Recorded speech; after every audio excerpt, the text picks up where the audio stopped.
ഭൂരിപക്ഷമാണ് മാനദണ്ഡമെങ്കിൽ ഇനി എല്ലാ കാര്യത്തിലും ഭൂരിപക്ഷമായിരിക്കണം മാനദണ്ഡം.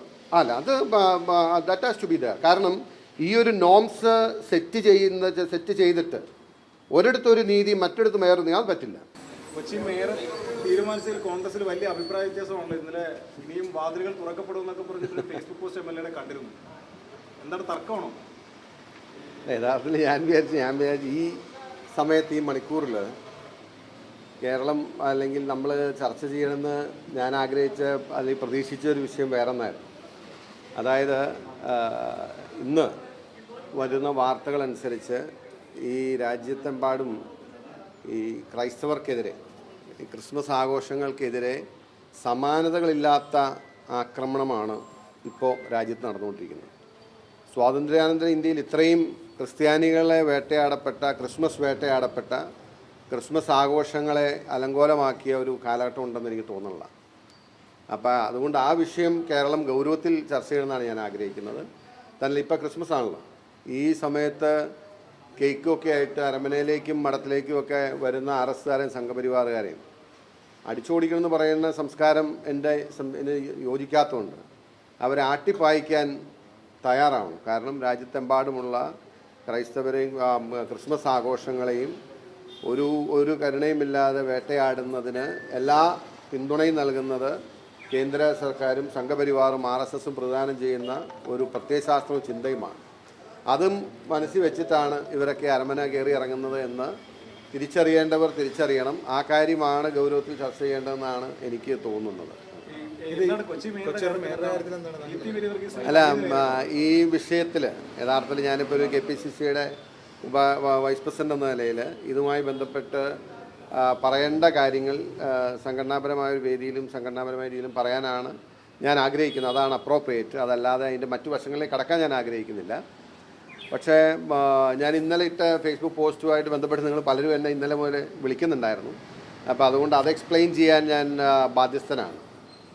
ഞാനത് പറയാൻ കാരണം എന്ന് വെച്ച് കഴിഞ്ഞാൽ എനിക്ക് അറിയാം കോൺഗ്രസ്സിനകത്ത് ഒരു വനിത അല്ലെങ്കിൽ ഏതെങ്കിലും ഒരു വനിതാ നേതാവ് KSU കാലഘട്ടം മുതൽ, KSU കാലഘട്ടം എന്ന് പറയുമ്പോൾ 16-17 വയസ്സാണല്ലോ, അതായത് ടീനേജ് പ്രായം മുതൽ ഒരുപക്ഷെ യുവത്വം കഴിഞ്ഞ് 19 വയസ്സ് വരെ ഫുൾ ടൈം സജീവമായി രാഷ്ട്രീയ രംഗത്ത്, പൊതുരംഗത്ത്, സംഘടനാ രംഗത്ത് നിൽക്കുക എന്ന് പറയുന്നത് എന്തു വന്നാലും ത്യാഗോജ്വലമായൊരു പ്രവർത്തനമാണ്.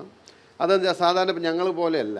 സ്ത്രീകൾ നിൽക്കുമ്പോൾ അവരൊക്കെ ഒത്തിരി പ്രയാസങ്ങളും ഒത്തിരി പ്രതിസന്ധികളും ഒത്തിരി വെല്ലുവിളികളും ഒക്കെ സഹിച്ചാണ് അത് ആ കടമ്പ കടന്നു പോരുന്നത്. ഇപ്പോൾ ദീപ്തി മേരി വർഗീസ് യഥാർത്ഥത്തിൽ യൂത്ത് കോൺഗ്രസ് ദേശീയ നിരയിൽ പ്രവർത്തിച്ച ആളാണ്. ഞാൻ യൂത്ത് കോൺഗ്രസിൻ്റെ ദേശീയ നേതൃത്വത്തിലേക്ക് എത്തുന്നതിന് മുമ്പ് അവിടെ ഉണ്ടായിരുന്ന ആളാണ് ദീപ്തി മേരി വർഗീസ്. അതുപോലെ ഞങ്ങൾക്ക് കുറച്ചധികം ഒരുപക്ഷെ കോൺഗ്രസ് പ്രവർത്തകർക്ക് എല്ലാവർക്കും ഇഷ്ടം തോന്നുന്ന അല്ലെങ്കിൽ വൈകാരികമായ അടുപ്പമുള്ള വനിതാ നേതാക്കൾ ഈ പാർട്ടിക്കകത്തുണ്ട്. ഇപ്പോൾ ഷാനിമോൾ ഉസ്മാൻ, ബിന്ദു കൃഷ്ണ, ദീപ്തി മേരി വർഗീസ്, ഇവരൊക്കെ എന്ന് വെച്ചാൽ ഒരു ഫൈറ്റർ കാറ്റഗറി വരുന്നവരാണ്. അവരോടൊക്കെ ഗ്രൂപ്പുകൾക്ക് അതീതമായിട്ട് അല്ലെങ്കിൽ അതിനപ്പുറം കോൺഗ്രസ് പ്രവർത്തകർക്കൊരു വികാരമുണ്ട്. അപ്പോൾ സംഘടനാ രംഗത്ത് നിന്ന് പ്രവർത്തിക്കുന്ന ഒരു പ്രയാസവും ബുദ്ധിമുട്ടും അറിയാത്തവരല്ലല്ലോ നേതാക്കന്മാരാരും. അപ്പോൾ ഈ തവണ ഞാൻ സംസാരിക്കുന്ന ഇപ്പോൾ KPCCയുടെ ഒരു നോംസിനകത്ത് നിന്ന് എനിക്ക് പറയാൻ കഴിയും. അപ്പോൾ അത് നിങ്ങളുടെ കയ്യിലുള്ള പബ്ലിക് ഡൊമൈനിലുള്ള കാര്യമാണ്.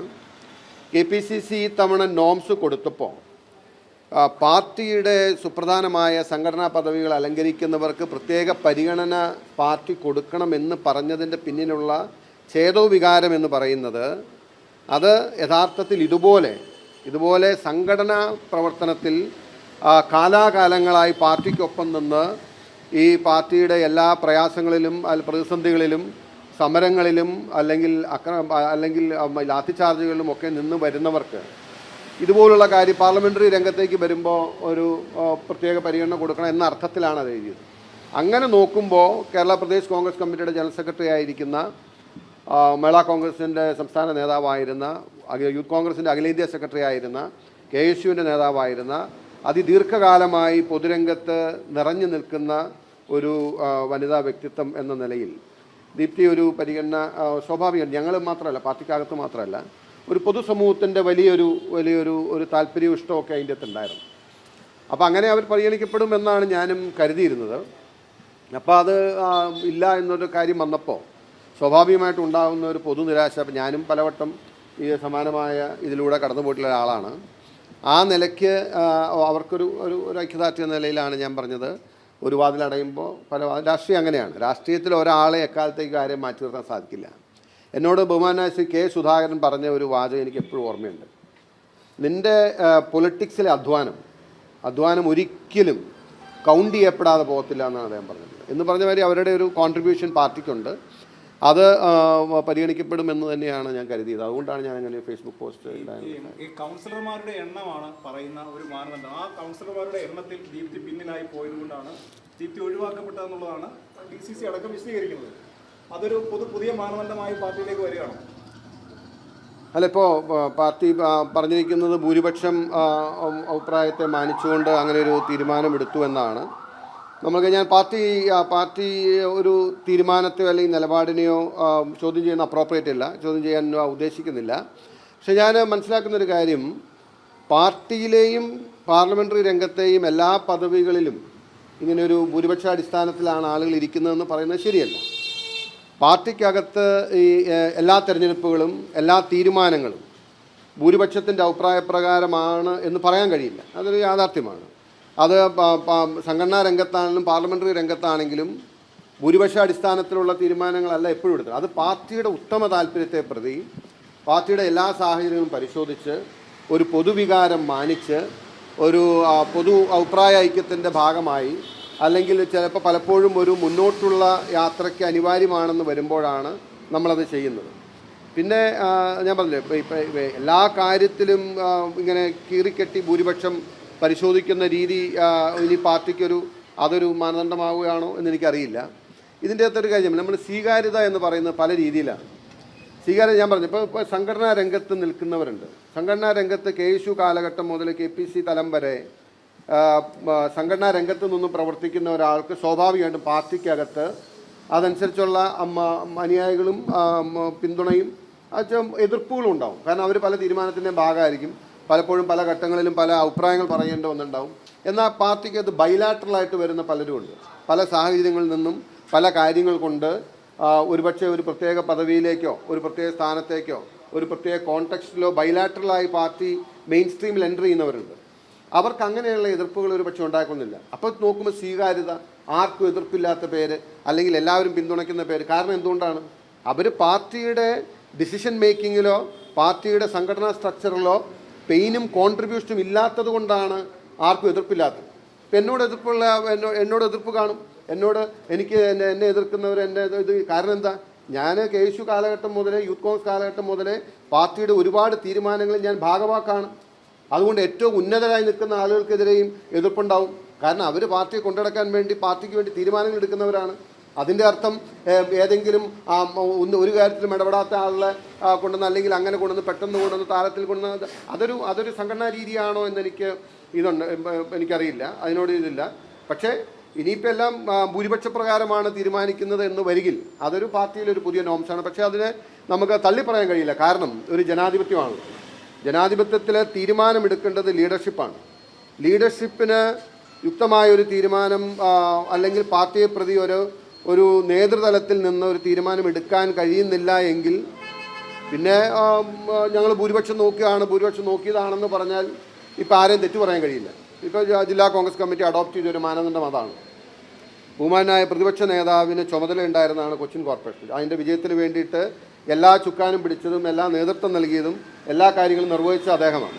അപ്പോൾ സ്വാഭാവികമായിട്ടും അദ്ദേഹത്തിൻ്റെ അടക്കം അഭിപ്രായമുള്ള തീരുമാനമാണല്ലോ ഇവിടെ ഉണ്ടാവുക. അപ്പോൾ ഇനിയിപ്പോൾ ഇങ്ങനെയൊരു പല പേരുകൾ വന്നാൽ പാർട്ടിയിലെ ഭൂരിപക്ഷമാണ് ഇനിമേൽ മാനദണ്ഡം എന്ന് വരികിൽ അതിനെ തെറ്റാണ് എതിർക്കാൻ കഴിയില്ലല്ലോ.